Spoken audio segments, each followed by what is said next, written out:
Bismillahirrahmanirrahim. Assalamualaikum warahmatullahi wabarakatuh. Pada pagi sekalian, hari ini pertemuan ke-24 terkait dengan sistem kerja dan perawatan pompa sentrifugal. Nah, kita paham pompa sentrifugal itu adalah jenis pompa yang bekerja menggunakan prinsip gaya sentrifugal. Nah, prinsip ini menyatakan bahwa sebuah benda yang berputar akan menghasilkan gaya dorong ke arah luar. Nah, pada pompa, gaya inilah yang dimanfaatkan untuk memindahkan fluida dari satu tempat ke tempat yang lain. Secara sederhana, fluida yang masuk ke pusat pompa itu akan dilempar ke arah luar oleh sebuah komponen yang berputar secara cepat. Nah, energi dari putaran itu diubah menjadi energi kinetik pada fluida, yang kemudian diubah menjadi energi tekanan untuk mendorong fluida keluar dari pompa. Nah, proses kerjanya kita melihat di sini. Ini adalah bagian-bagian dari pompa sentrifugal, di mana di sini kita melihat ya ada truss bearing, bearing cover, ya, dan impellernya yang bekerja, dan inlet sectionnya.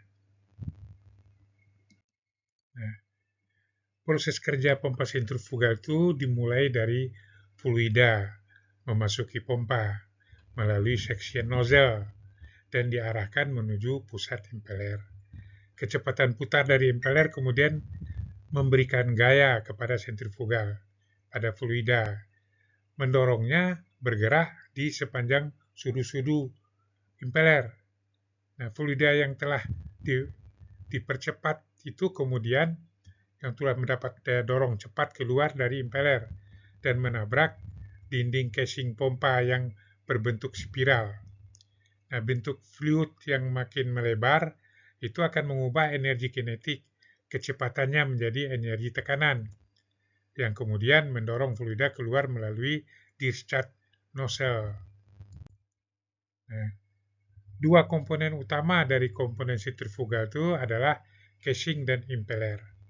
Nah, casing itu merupakan sebuah rumah pompa yang didesain berbentuk spiral atau fluid.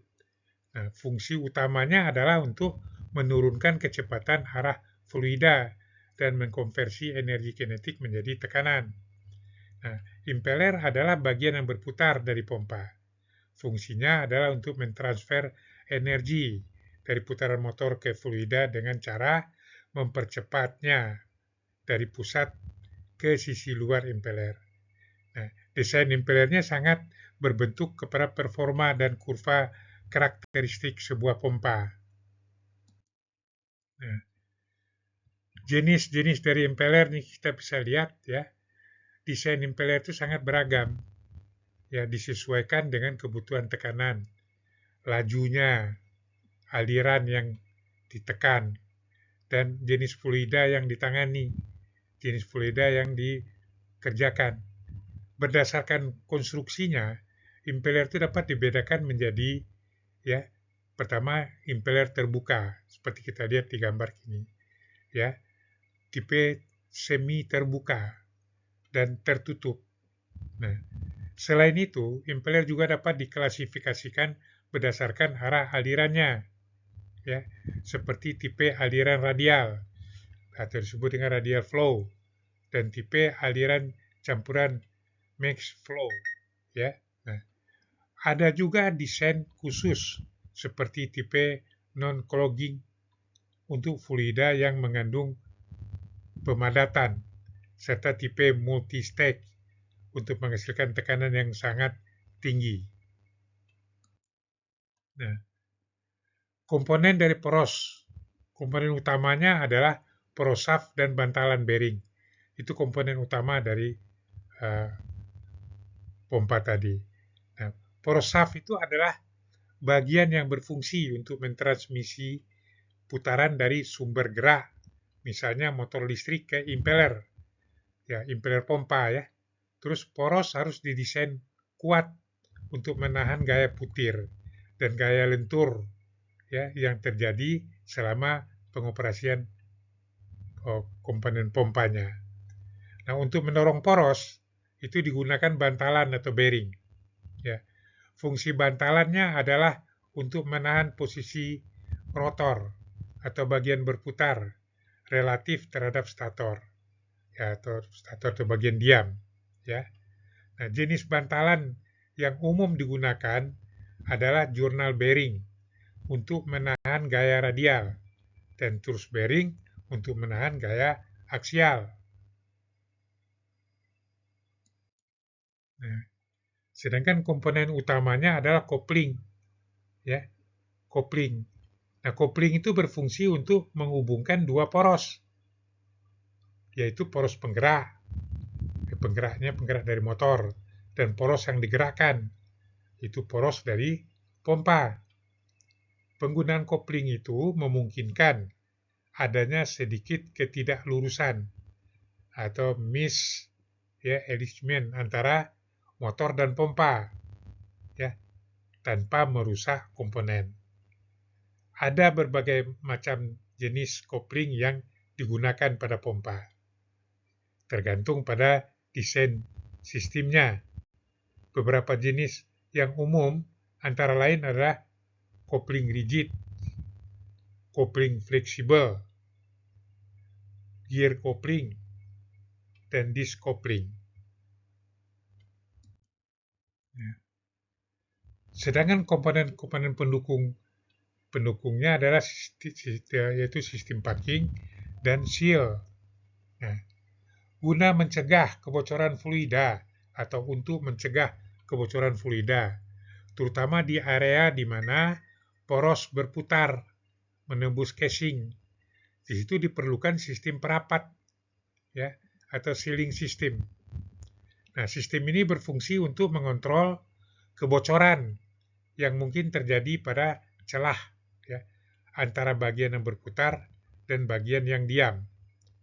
Nah, dua jenis dari sistem perapat yang paling banyak digunakan atau dipakai adalah pada pompa sentrifugal itu adalah gland packing, ya, untuk mengantisipasi kebocoran tadi, dan mechanical seal.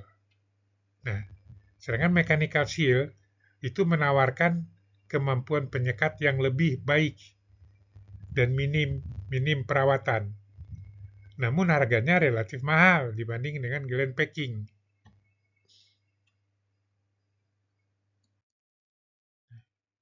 Sedangkan komponen pendukungnya adalah sistem lubrikasi.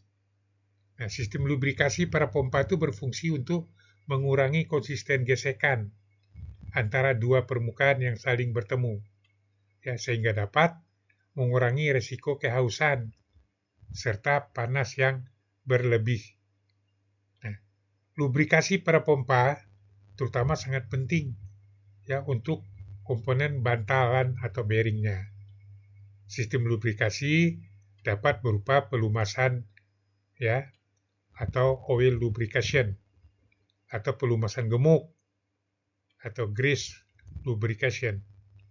Tergantung pada desain pompanya, kecepatan putarnya, dan temperatur serta kerja pompanya. Pemilihan dan perawatan sistem lubrikasi itu sangat tepat. Akan memperpanjang umur pakai dari bantalan secara signifikan. Nah, ini sistem lubrikasi di mana sini ada bagian dari set crow, shaft packingnya atau o-ring, rotary atau back metalnya, terus seal face, ya, seal face dan sliding surface. Nah, Nikola spring retainer, set pin, spring seal cover. Nah, ini yang bagian-bagian dari sistem lubrikasinya. Nah, pentingnya perawatan pompa, ya. Perawatan dan perbaikan itu memegang peranan yang sangat penting dalam penjagaan kondisi seluruh komponen pompa agar dapat beroperasi dengan baik. Nah, pompa yang digunakan secara intensif itu akan cepat mengalami kerusakan jika bentuk perawatan itu diabaikan, ya. Nah, kerusakan baik kecil maupun besar itu dapat menghambat aktivitas operasional dan dapat menimbulkan biaya besar di dalam perawatannya. Ya, untuk mengabaikan atau penggantiannya, jangan sekali-sekali kita lupa. Oleh karena itu, perawatan yang terencana adalah investasi untuk menjaga keandalan aset. Nah, jadi dasar daripada perawatan, kegiatan perawatan harus selalu diawali dengan menganalisa penyebab terjadinya kerusakan. Seorang teknisi dapat menggunakan panca indera atau melihat dan mendengarkan atau alat bantu untuk mengidentifikasi sumber masalah. Nah, setelah sumber kerusakan diketahui, barulah rencana perbaikan dilakukan. Dalam membuat rencana perbaikan harus selalu berpegang kepada prinsip ekonomis, di mana pemakaian tenaga kerja, waktu, dan biaya itu diusahakan seefisien mungkin tanpa mengorbankan kualitas hasil dari perbaikan tadi. Saya rasa segini materi kita hari ini dan coba diulang nanti dan dipelajari kembali.